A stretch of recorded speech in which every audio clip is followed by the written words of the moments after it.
Hello, ladies and gentlemen, and welcome to another episode of the Daily Friend Show. I'm your host, Nicholas Lorimer, and today I'm joined by Mr. Michael Morris in Cape Town. Michael, how are you doing? I'm very well, thank you. Rainy and chilly here today, but otherwise all in fine fettle. Yes, I looked at the weather report, and you are, as per usual, sending it up our way over the next few days. So that's I'm afraid wonderful. So. Thank you for that once again, Cape Town. We also have Sara Gon, who is in Joburg like me and is also going to be suffering next week when the cold and the rain hits. Yeah, well, it may be a bit early still, but usually in winter they don't last very long. Well, it's hope. And I am, and for me, it's an important day this weekend because on Saturday I'm turning 30. So I'm passing now into old, slowly but surely. Yeah. So I'm very excited, or maybe not so much by that. But anyway, that's neither here nor there. Let's talk about goings on in Parliament. It's been a sort of long-running bugbear of mine that, and not just me, of course, but that Parliament is not actually very well reported on in general. In particular, some of the absolutely wild and crazy stuff that is said by our politicians in Parliament sometimes. Now, your usual picture of Parliament is either the EFF doing something silly at the State of the Nation, or those very long, boring speeches. But in between them are these moments of sort of ridiculous excess, which can be quite exciting and quite worrying, especially if you take them seriously. And I think we should take them seriously because they're being said by people in our Parliament. What am I talking about specifically? Well, the DA's, I'm not sure whether he's the spokesperson or the deputy spokesperson on Labour, Michael Cardo, gave a speech during a budget debate the other day in Parliament, talking about, he in passing referred to the ANC as a, quote, so-called party of liberation, because he was saying that the party had failed to liberate many South Africans. This provoked quite a furious response from the Minister of Labour, Thulas Nxesi, he who has recently just gotten through the presidential process, the legal process, the Employment Equity Act. Nxesi said the following, quote, "We have been too nice to you.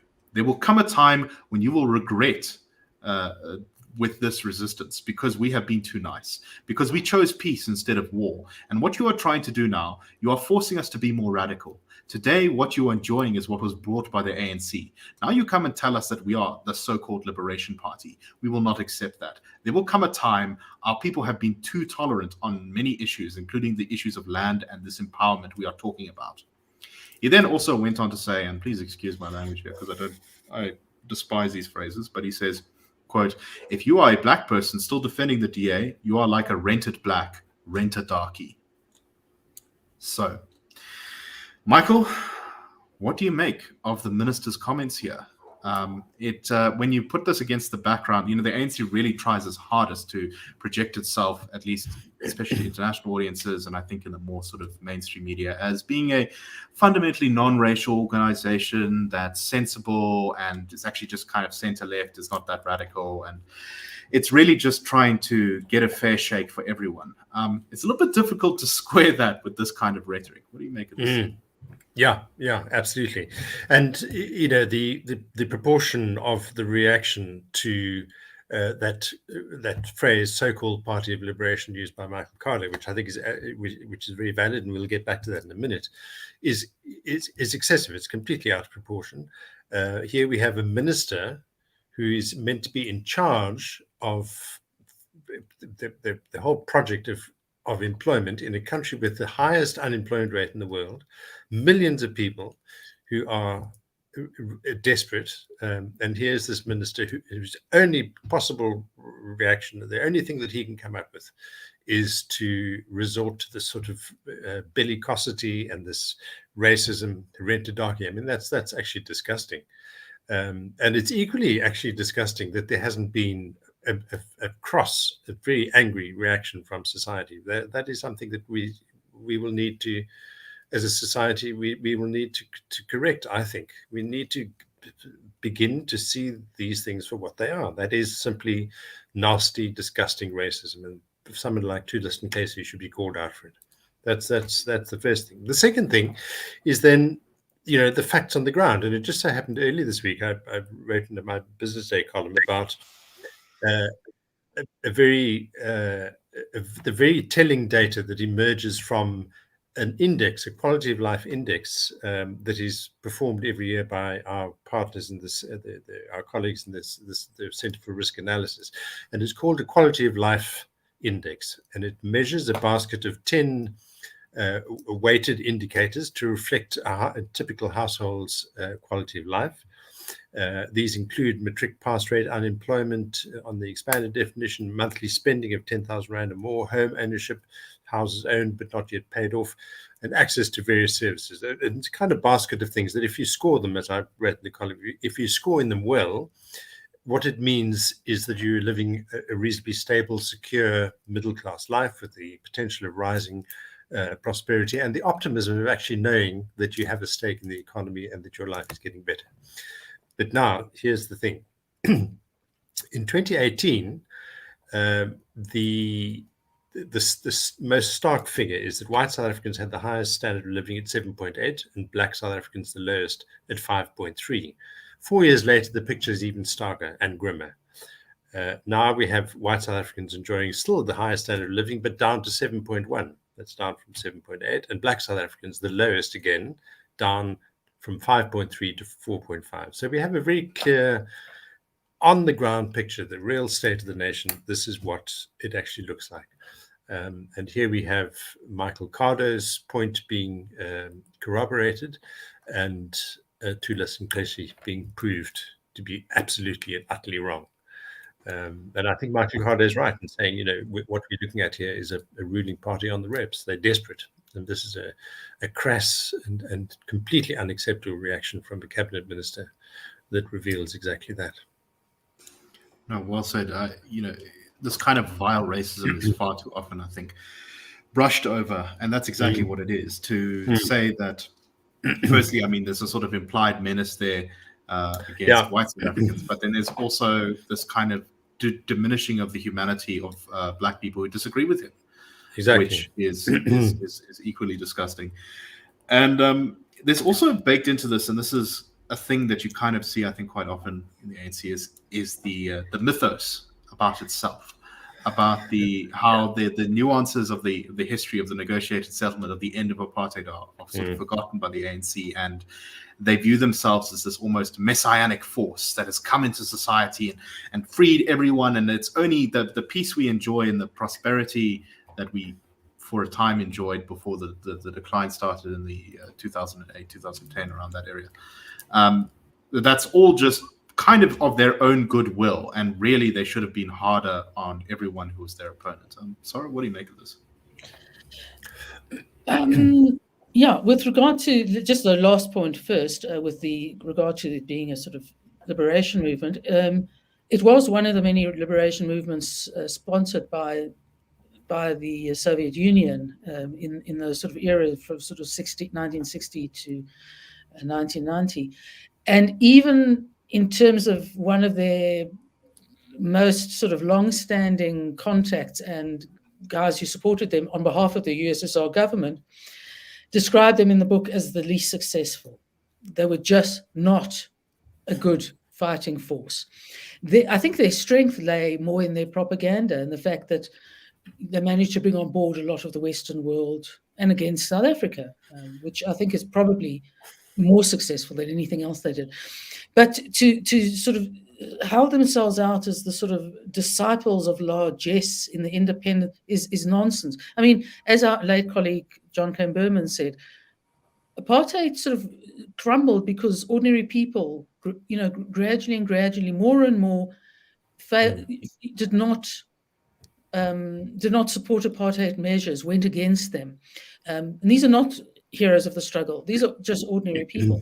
The pressure that the economic pressure that the national government felt in the early 70s over the fact that, despite not regarding black workers as employees in terms of their own legislation, they would have little control if strike action that was starting to take place really got out of hand. Their real concern was interruption to the industrial economy, and so that was one of those things that caused changes.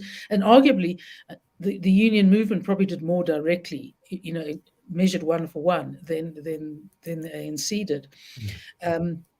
So I think the ANC is a little bit beholden.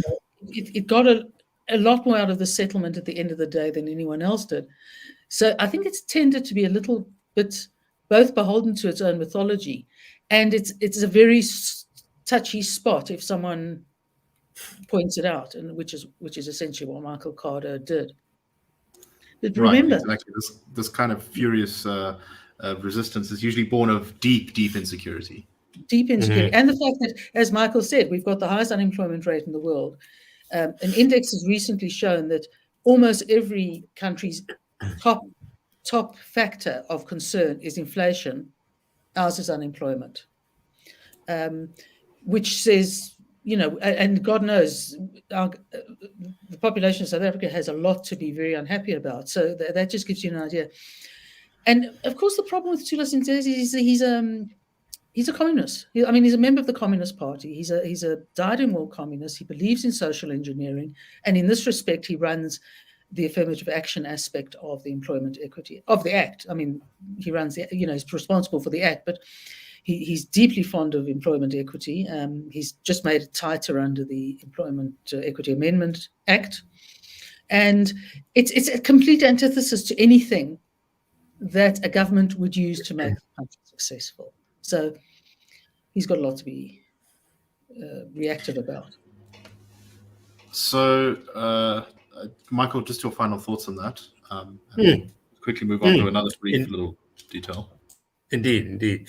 I was just Sara reminded me talking about the struggle years and the ANC and the MK being regarded as among the least effective. I think even Mandela in Long Walk to Freedom made a really quite interestingly dismissive remark about MK as being, not really particularly effective, but it was part of the sort of propaganda effort of standing up to, the regime. But that's just an aside. I think her key point, and it's something that I made a note to mention, is it was the people. Actually, the people played the big role in getting rid of apartheid and the change, and in so many different ways. I see one of the commenters have spoken about the referendum and the visibly supporting the change in the 1990s. But it was, as John Kane Berman said, Sara, you're absolutely right, that people voted with their feet, I think was his phrase. They actually began to live a life which was immune to and different from and rejected what apartheid was trying to do. In the workplace and everywhere else. So basically quite well. And that's, I think, an important part of what will sort of bring down the current dysfunction. It's ordinary people changing the way they live, changing the way they vote, changing the way they engage with politics. And until that happens, we will, I fear, be at the mercy of racial engineering socialists like Thulas Nxesi. But let's also just briefly chat about something else weird that happened yesterday in Parliament, when the leader of Al Jamaha, member Hendricks, got thrown out of the chamber. The small parties don't get a lot of speaking time, although I think they have a minimum of about 3 minutes, regardless of how many votes they got, because your speaking time in Parliament is divided up by what percentage of the vote your party got, but you can't have less than 3 minutes, I think. Anyway, Hendricks was giving a speech, and during the speech, he started referring to the DA as a, quote, terrorist party. He said, quote, "They introduced spying equipment to the city of Johannesburg. They should charge you for terrorism. The DA is a terrorist party."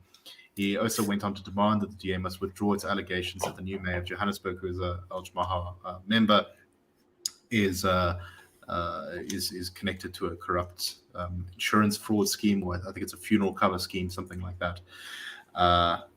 And he went, member Hendricks from Al Jamaha just kept on speaking long after his time had expired. And in fact, he refused to stop speaking and attacking the DA to the point where the speaker had to throw him out of the House of Parliament, which is a bit embarrassing.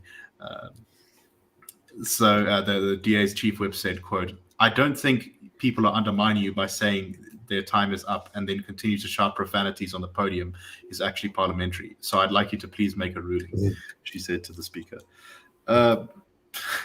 Michael, what do you make of this? Yeah, I was just kind of thinking, I love to see politicians making complete idiots of themselves, and this is clearly a case of one such doing exactly that. And I'm sorry that I haven't managed to track down any sort of footage, but I imagine it could be quite entertaining to watch. But yes, I mean, how utterly ridiculous. It's clearly, one of the perils of the coalition period that we're moving into, the era that we're moving into, that we're going to have to be paying attention to some of the kind of bit players in the political scene, and he might be one, I suppose. But it does seem a bit risible, really. We were chatting before we started the recording about Mr. Hendricks's blithe comment earlier this week that he wasn't at all worried about the new mayor's credentials, because he checked with the ANC Secretary General, who had assured him that everything was absolutely fine.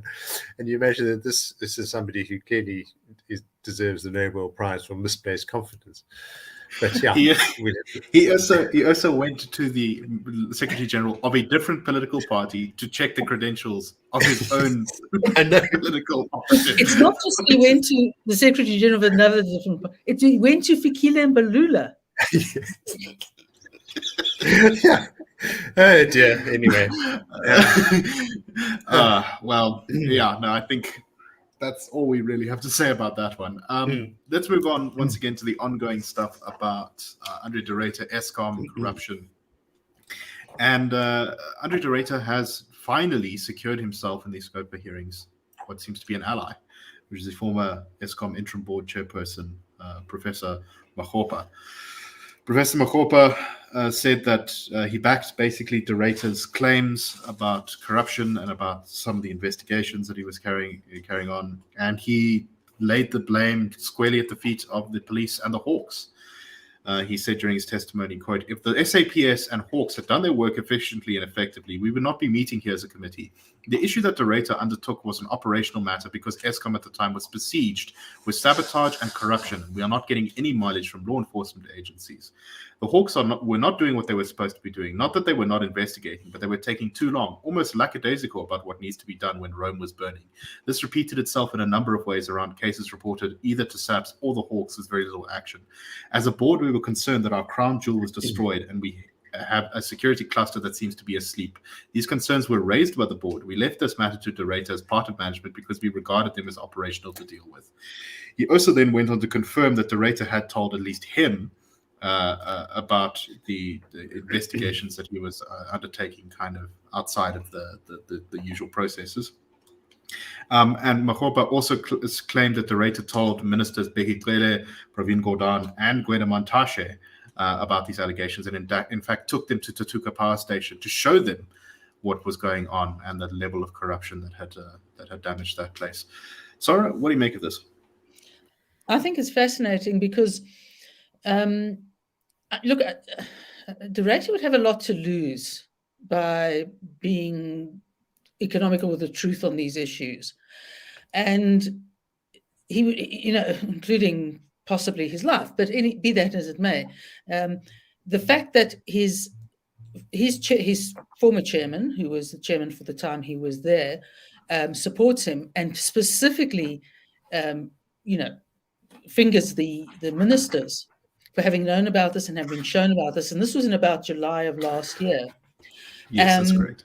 And that in itself is astonishing because it's like, okay, guys, it's now up to you. And of course, I think, people, as I said, people were critical about him not naming names when he's at the inquiry. But for all the reasons he did it, he kept saying, I told these people, in other words, go and ask them.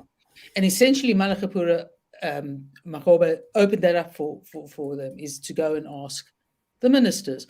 And I'm just struck by the sight of all those security cluster guys in their uniforms and clearly looking as dour as humanly possible. All this sort of blue uniforms, pips, and the pomposity, I assume, of people who know that what they're about to say is not true, but they've got people to protect in very high places.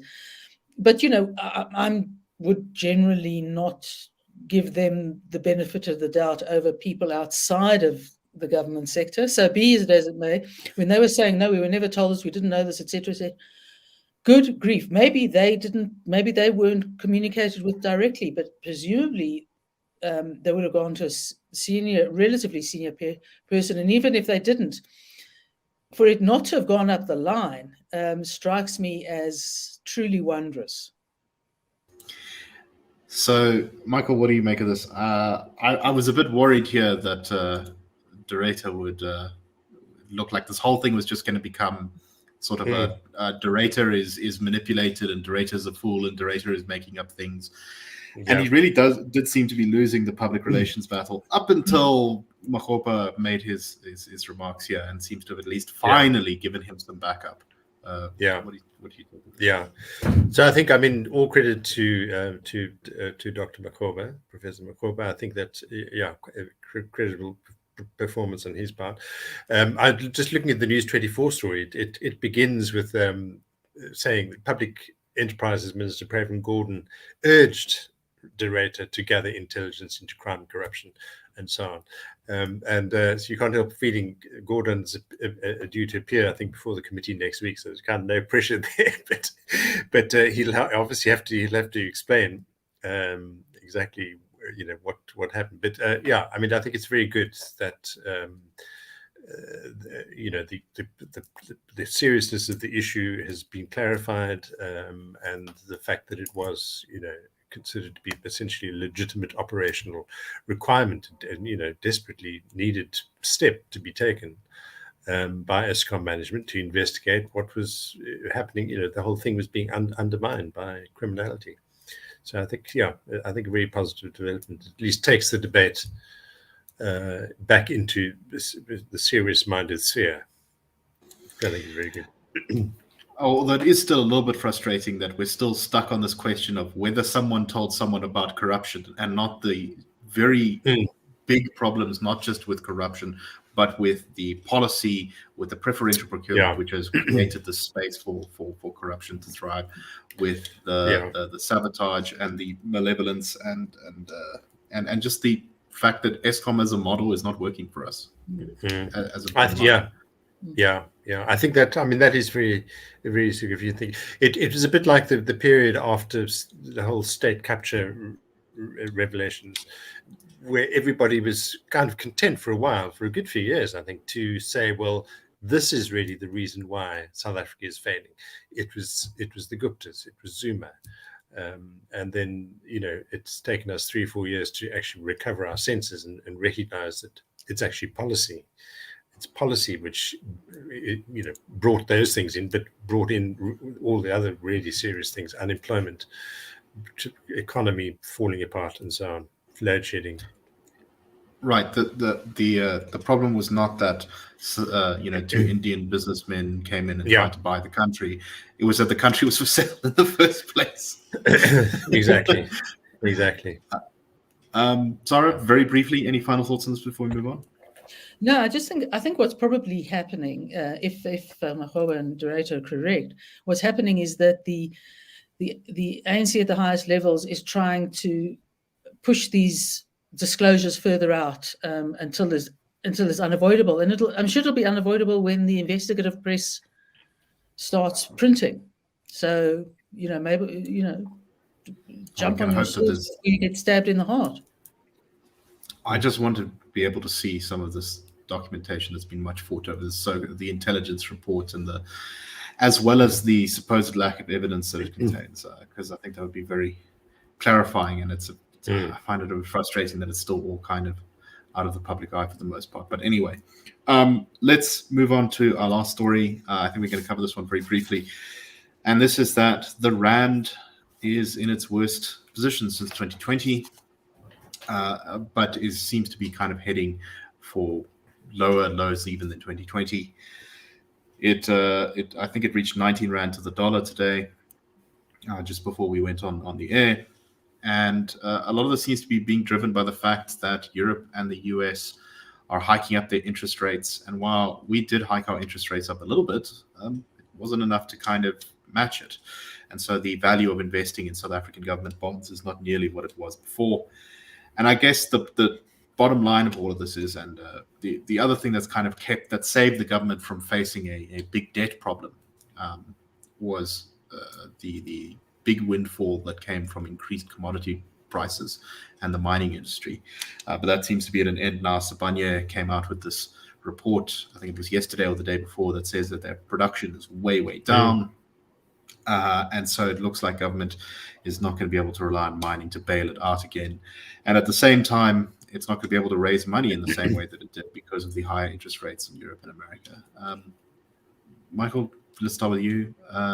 Very briefly, it looks like the winds of difficult economic world climate are going to buffet us again. Yeah, it certainly does.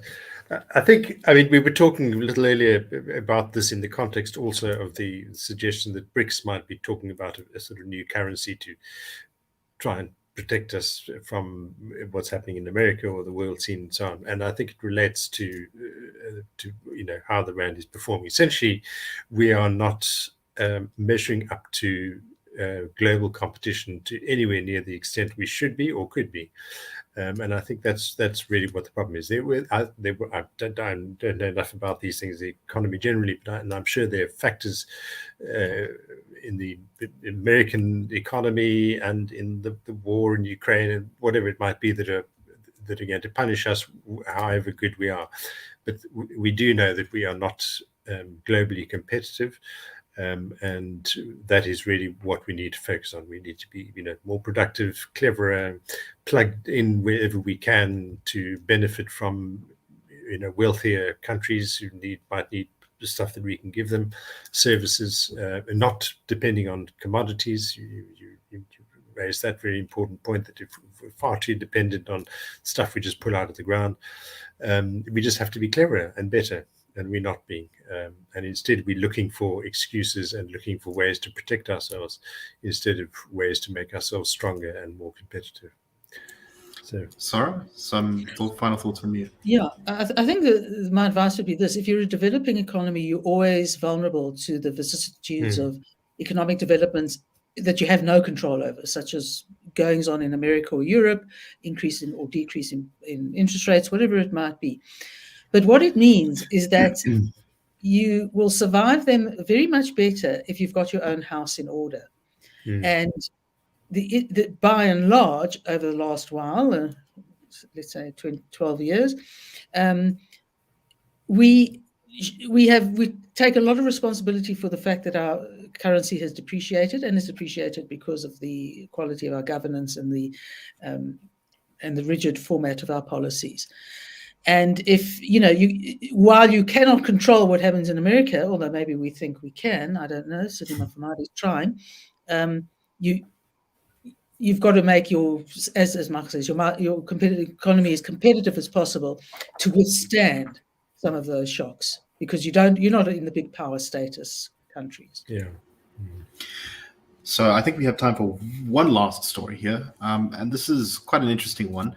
So anyone who's looked at our currency before will know that every official language gets a turn on every banknote at some point, and it sort of rotates through them. I can't remember what the period is, but it goes through all of them. So English, Zulu, Afrikaans, Sotho, whatever, gets a chance on the notes. But there's been a little bit of upsetness recently from Tsonga speakers. So Tsonga is not spoken by that many people in the country. Most of the people who do speak it are in sort of Limpopo, that part of the country. And apparently, according to some language experts, there are some issues with the spelling of, I think, the words the Central Reserve Bank of South Africa on the currency. And while there's some insistence from the government that in fact they are correct and that they are not they're following the correct language rules here. There've been some language professors who are very critical of what the government said. In fact, one language professor said that the Reserve Bank had translated central bank as big bank, which is not correct. And he said, it's not a big bank, it's a central bank. I don't know where they get these translators. Michael, in 20 seconds or so, your thoughts on this? I just kind of love the story. So it's a bit of a language freak myself, although my limited knowledge is chiefly confined to English. But I quite like the kind of little detail here that, there was this kind of formal language, but then we have this Tsonga historian in Tsako Shivambu telling us that the new version of this word, Bangikulu, without the N, is influenced by, as he says, by people who stay in Malamulele, Limpopo, who speak an Nguni dialect called Tekele. Now, I mean, none of us have heard these things, but it seems to be. I think this is all very interesting, and it's quite charming that it's become part of the public record. But yeah, I think language is always going to be difficult. I think the rule of thumb is if it doesn't go with the flow, it tends to get stuck with purists, and it dies that terrible death of oblivion by irrelevance, which is always a shame. But there it is. Yeah, I just get frustrated because I think it's important, that our constitution does have the 11 languages, and I think that the government needs to take that very seriously. And if there is indeed an error, I think it's very embarrassing. The government should apologize to all Tsonga speakers and to all South Africans for disrespecting the constitution. Sara, final thoughts? I think this is the revenge of the Tsongas, because being a small grouping, they've always been fairly badly treated by the larger the groups, the Zulus, Xhosas, etc. And I'd be a little surprised if that much attention was paid in the printing of this. I think somebody thought they knew better or knew, and, not really. Yeah. Anyway, I hope that whatever the issue is, it is resolved. It gets a bit technical, so I'm afraid I don't really know who has the better of this argument. But still, it's a very small story, but actually I think it's a surprisingly important story. That's all the time we have for this week. We hope that you enjoyed the show. Probably next week, we will be debuting a experimental version of the Daily Friend, a shorter one. Which I encourage everyone to check out once it's live. I'll let you know on the Daily Show when that's live. And I want to get the audience's feedback on what you think of this different format. But with that said, thank you very much, everyone. We hope that you found the show interesting, and we will see you next week on the Daily Friend Show. Cheers, everyone.